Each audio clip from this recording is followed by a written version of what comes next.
డబ్బు, అనారోగ్యం, ఉద్యోగం, వ్యాపారం, అప్పులతో బాధపడుతున్నారా? మీకోసమే లాంచ్ యువర్ ఫ్యూచర్ ప్రోగ్రామ్.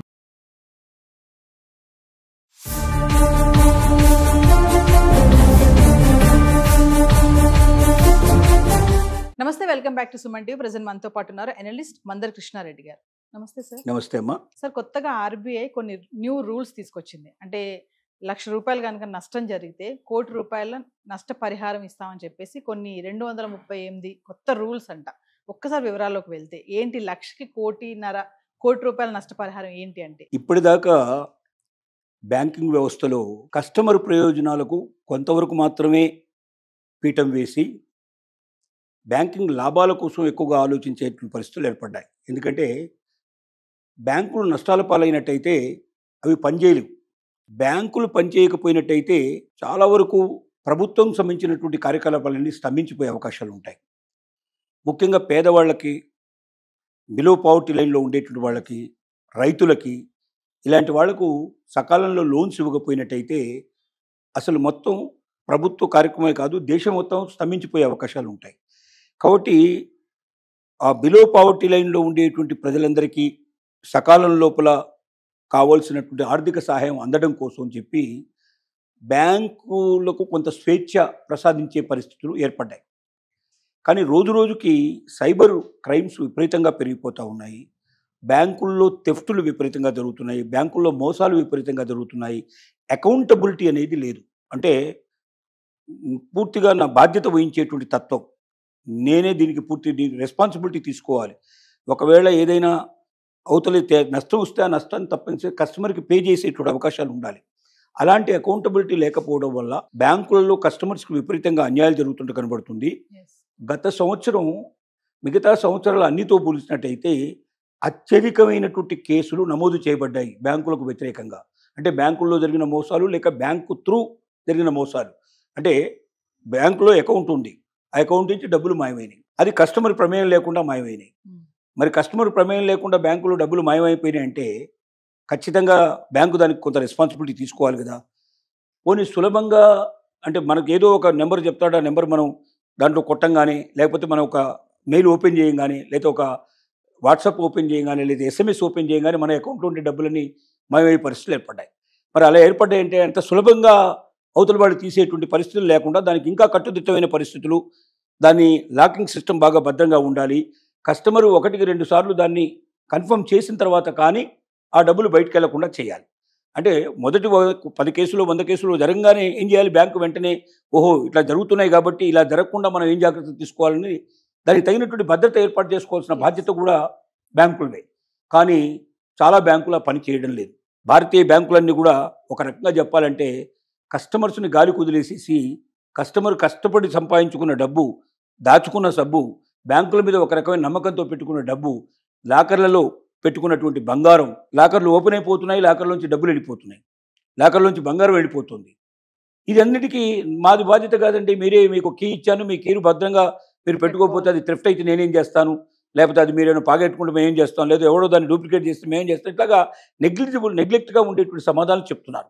ఇది బాధ్యతారాహిత్యమైనటువంటి వ్యవహారం. ఖచ్చితంగా నీ బ్యాంకులో నేను భద్రపరిచినటువంటి డబ్బు కానీ, నేను భద్రపరిచినటువంటి బంగారాన్ని కానీ నువ్వే బాధ్యుడివి. You are the trustee. నీ బాధ్యత నీకు అప్పచెప్పాను. మళ్ళీ తిరిగి నా అంతరం నేను దాన్ని తీసుకునేదాకా దాన్ని కాపాడాల్సిన బాధ్యత నీదే. దానికి ఒకవేళ ఇప్పుడు ఇచ్చినటువంటి భద్రత ఏది నువ్వు అనుసరిస్తున్న విధానాలు పూర్తిగా సరిపోవడం లేదని అనిపించినప్పుడు ఇంకా కొత్త విధానాలు ఏమి తీసుకురావాల్సిన ఆలోచించాల్సిన బాధ్యత నీదే. ఇంకా నీ మీద అంత నమ్మకం పెట్టి వేలాది మంది, లక్షలాది మంది నీ దగ్గర డబ్బు దాచుకుంటూ, బంగారం దాచుకుంటున్నప్పుడు దాన్ని తగిన విధంగా భద్రత చేకూర్చాల్సిన బాధ్యత నుంచి తప్పుకుంటే అది సరైన విధానం కాదు, అది బాధ్యతారాహిత్యమైన చర్య అని రిజర్వ్ బ్యాంక్ ఆఫ్ ఇండియా మీద విపరీతమైనటువంటి ఒత్తిడి. ఎందుకంటే ఆర్బీఐ మన దేశంలో ఉండేటువంటి బ్యాంకులన్నింటినీ కూడా పర్యవేక్షించేటువంటిది, మానిటరింగ్ చేసేటువంటివి, అవసరమైతే బ్యాంకులకి షరతులు విధించేటువంటివి, బ్యాంకుల్ని సక్రమైన పద్ధతిలో నడిపించేటువంటివి. అంటే బ్యాంకులకు సంబంధించిన చట్టాలన్నీ చేసేది ఎవరంటే ఆర్బీఐ చేస్తుంది. కాబట్టి ఆర్బీఐ ఏం చేసిందంటే ఒక 200కు పైగా 238 దాకా ఉండేటువంటి కొన్ని షరతుల్ని, కొత్తగా కొన్ని నిబంధనల్ని తీసుకురావాలని ఒక ముసాయిదా తయారు చేసింది. ఈ ముసాయిదాని ఏం చేసిందంటే దీని మీద అన్ని ప్రపోజల్స్ పెట్టారు. ఇదిగో దీన్ని ఇందుకోసం పెడుతున్నాం, దీనికోసం పెడుతున్నాం, ఇలాంటి కండిషన్స్ అన్ని కొత్తగా బ్యాంకుకు మేము ఏర్పాటు చేయబోతున్నాం. ఇది మీకు సమ్మతమేనా? లేక దీంట్లో ఇంకా ఏవైనా మార్పులు చేర్పులు తీసుకురావాలా, ప్రజల యొక్క పూర్తిగా మీ అందరి అంగీకారంతో లేదా మీ అందరి సూచనలతో దీన్ని పకడ్బందీగా అమలు చేయాలనుకుంటున్నాం. ఇప్పుడు జరుగుతున్నది ఈ రకంగా జరుగుతుంది కాబట్టి ఈ రకంగా దానికి మనం తాళం వేయడానికి అవకాశం ఉంది, ఈ రకంగా భద్రత మనం చేకూర్చే అవకాశం ఉంది. కాబట్టి బ్యాంకులు దీన్ని పాటించాలి మేము ప్రపోజల్ పెడుతున్నామని 200కు పైగా సూచనలతో కూడినటువంటి ఒక పత్రం తయారు చేసి ఆ పత్రాన్ని ఓపెన్గా వెబ్సైట్లో పెట్టారు. ఈ ఆర్బీఐ వెబ్సైట్లోకి వెళ్ళి ఎవరైనా దాన్ని ఓపెన్ చేసి చూసుకొని దాన్ని డౌన్లోడ్ చేసుకుని దాంట్లో చెక్ చేసుకొని దాని లోపల లేకపోతే దాంట్లోనే టిక్కు పెట్టుకుంటూ లేదా ఏమైనా చేంజెస్ కావాలంటే దాంట్లోనే రాసి ఆర్బీఐకి తెలియజేసినట్టయితే అందరి అభిప్రాయాలు వచ్చిన తర్వాత దానికి సమ్ టైం ఒకటి గ్యాప్ పెట్టారు. మనం వెబ్సైట్ ఓపెన్ చేస్తే దాంట్లో లాస్ట్ డేట్ కూడా మనకు కనబడుతుంది. ఆ లాస్ట్ డేట్లో వచ్చేటువంటి సజెషన్స్ అన్ని తీసుకొని ఆ సజెషన్స్ ప్రకారంగా దాంట్లో ఏవైతే అంగీకరించబడాలో దాన్ని లేదా ఏవైతే మార్పులు చేయాలో మార్పులు చేయడం, తొలగించాల్సి ఉంటే తొలగించడం, కొత్తవి ఏమైనా తీసుకోవాల్సి ఉంటే తీసుకోవడం అన్నీ చేసి పర్ఫెక్ట్ వే లోపల దాన్ని రూపొందించి దాన్ని 2026 నుంచి అమలు చేయాలని నిర్ణయించుకుంటున్నాం. అంటే ఇంకొక 1 మంత్ తర్వాత లేదా మార్చి అయిపోయినాక ఏప్రిల్ 1 నుంచి మనకు జనరల్గా ఆర్థిక సంవత్సరం ప్రారంభమయ్యేది ఏప్రిల్ 1 నుంచి స్టార్ట్ అవుతుంది కాబట్టి ఆ లోపుగానే అనేది దాన్ని అమలు పరచాలని, జనవరి 1 కానీ ఏప్రిల్ 1 నుంచి కానీ అమలు చేయాలనేది రిజర్వ్ బ్యాంక్ ఆఫ్ ఇండియా ఆలోచిస్తున్న విధానం. ఇది చాలా మంచి ప్రయోజనకరమైన విషయం. ఇప్పుడు దీని లోపల మనకు 2 విషయాలు వస్తున్నాయి. ఒకటి, సైబర్ క్రైమ్ జరిగినట్టయితే మన అకౌంట్లో మనకు తెలియకుండానే డబ్బు వెళ్ళడం కానీ లేదా మనల్ని వాడు ఏదో అడిగాడు మనం ఏదో చెప్పాము, వాడు డబ్బు తీస్తాడని మనం అనుకోలేదు, ముందు 10 రూపాయలు పంపిస్తారు, 1 రూపాయి పంపిస్తారు, ఇది నీకు కన్ఫర్మ్గా వచ్చిందా లేదా చెప్పమంటారు, వచ్చినట్టయితే నువ్వు పలాంది నొక్కమంటారు. అలా నొక్కేసరికి మన అకౌంట్ ఉండే డబ్బులనే ఎగిరిపోతాయి. అంటే ఇది డైరెక్ట్గా బ్యాంకు వాడు చెప్పిన మెథడ్లో జరగట్లేదు, ఇది ఇండైరెక్ట్ మెథడ్లో జరుగుతుంది.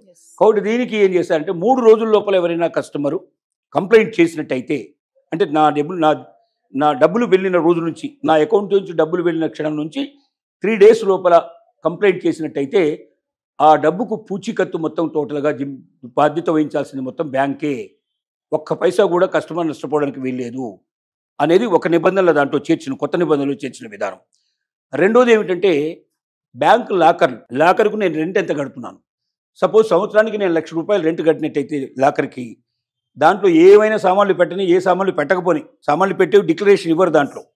ఎందుకంటే లాకర్లో పెట్టే డబ్బు బంగారం ఇంత పెట్టుకున్నాను, డబ్బు ఇంత పెట్టుకున్నాను ఎవడు చెప్పడు. లాకర్ అంటేనే నాకు సొంతంగా నాకు కావాల్సిన వాటిని నేను దాంట్లో భద్రపరిచేటువంటి స్వేచ్ఛ నాకు ఉన్నప్పుడే దాన్ని లాకర్ అంటాం. ఆ లాకర్ పర్సనల్ విషయాలు ఉంటాయి దాంట్లో, ఏదైనా పాత్రలు పెట్టుకోవచ్చు, ఏదైనా పెట్టుకోవచ్చు. ఏదైనా పరిస్థితిలో ఒకవేళ కాలిపోయినా లేక ఎవరైనా లాకర్ను ఓపెన్ చేసినా, అంటే కస్టమర్ ప్రమేయం లేకుండా ఓపెన్ చేసినా, లేదా ఇప్పుడు కీ తీసుకొచ్చినా సంతకం ఉండాలి కంపల్సరీగా. ఒకవేళ కీ ఎవరైనా మన బదులు ఇంకెవరైనా కీ తీసుకెళ్ళినా కూడా సంతకం ఒక టాలీ కావాలి. సంతకం టాలీ కాకుండా చేయడానికి వీల్లేదు. అందుకే ఒకరి లాకర్ ఇంకొకరు ఓపెన్ చేయడానికి వీలు పడదు. లేదా బలవంతంగా పోలీసు వాళ్ళు ఇట్లా వచ్చి ఏదైనా చట్ట ప్రకారంగా వచ్చి ఓపెన్ చేయడానికి, కోర్టు ఇచ్చేటువంటి జడ్జిమెంట్ ప్రకారం వచ్చి చేయడానికి అవకాశం ఉంటుంది. కానీ వేరే వాళ్ళు ఎవరు చేయడానికి వీలు పడదు. అలా వచ్చినప్పుడు ఏదైనా తెలియకుండా జరిగితే, అంటే ప్రభుత్వ ప్రమేయం లేకుండా ప్లస్ దాంతోపాటుగా వ్యక్తిగతం రాకుండా ఎవరో తన తరపున ఓపెన్ చేసినా, లేకపోతే అది దొంగతనం జరిగినా, లేకపోతే ఏదైనా కాలిపోయినా, ఇలాంటి సందర్భాల్లో 1,00,000 రూపాయలు నేను సంవత్సరానికి ఒకవేళ దానికి లాకర్కు ఛార్జెస్ పే చేసినట్టయితే, అంటే ఛార్జెస్ ఉంటాయి ప్రతి సంవత్సరం కొంత పే చేయాల్సి ఉంటుంది, దాన్ని బట్టి సైజ్ ఆఫ్ లాకర్ని బట్టి ఉంటుంది. 1,00,000కి 1,00,00,000 రూపాయలు పేమెంట్ ఇవ్వాలి. అలాంటిది ఏమైనా జరిగితే 1,00,000 రూపాయలు సంవత్సరానికి కట్టేటువంటి రెంట్ కట్టేటువంటి వ్యక్తికి, కస్టమర్కి 1,00,00,000 రూపాయలు రావాలి. అంటే 10,000 రూపాయలు కట్టేవాడికి ఏం కావాలి, ఇంటూ 100 టైమ్స్ వేసుకోవాలి. ఇట్లా 100 సార్లు ఎక్కువగా డబ్బు వస్తుంది. అంటే మనం కట్టేటువంటి రెంట్కి 100 టైమ్స్ ఎక్కువ మనకు పే చేయాలనేది ఇప్పుడు కండిషన్ పెట్టారు. ఇలా అనేక రకాల కండిషన్స్ పెట్టారు, అకౌంటబిలిటీ పెట్టారు, బాధ్యతలు పెంచారు. అప్పుడు భద్రంగా ఉంటుంది కస్టమర్ యొక్క డబ్బు. కస్టమర్ నిర్భయంగా తన డబ్బును బ్యాంకులో పెట్టుకొని ఇంట్లో పడుకోవచ్చు. సైబర్ మోసాలకు అడ్డుకట్టబడుతుంది. ఒకవేళ సైబర్ మోసం జరిగినా వితిన్ 3 డేస్ లోపల దాని ఇన్ఫర్మేషన్ ఇస్తే ఆటోమేటిక్గా వ్యక్తిగతంగా బాధ్యత తీరిపోతుంది. అప్పటి నుంచి బాధ్యత మొత్తం బ్యాంకు వాళ్ళది ఉంటుంది. దాన్ని రికవర్ చేసుకోవాల్సిన బాధ్యత వాడిదే, లేకపోతే నా డబ్బు నాకు ఇవ్వాల్సిన బాధ్యత బ్యాంకుదే అనేటువంటి నిర్ణయానికి వస్తారు. ఇలాంటి చాలా మంచి ఆలోచనలతో reserve bank of India step తీసుకోవడం చాలా గొప్ప విషయం. ఇది ప్రతి కస్టమరు తనకు వీలైనంత అవకాశం ఉన్నవాడల్లా reserve bank of India website open చేసి దాంట్లో కొత్తగా పెట్టినటువంటి ప్రతిపాదనలు ఉన్నవి చెక్ చేసి అన్నీ చదివి, ఇంకా ఏదైనా సజెషన్స్ కావాలంటే ఇవ్వడం, కొత్త ఆలోచనలు ఉన్నట్టు చెప్పడం, దాంట్లో బాగులేనటువంటి వాటిని తీసేయడం, ఇలాంటివన్నీ చేసినట్టయితే సరి అయినటువంటి పద్ధతి పర్ఫెక్ట్గా ఉండేటువంటి రూల్స్ వస్తాయి. ఆ రూల్స్ వల్ల కస్టమర్ మరింత భద్రతకి అవకాశం ఉంటుందని మనకు అభిప్రాయం. Thank you.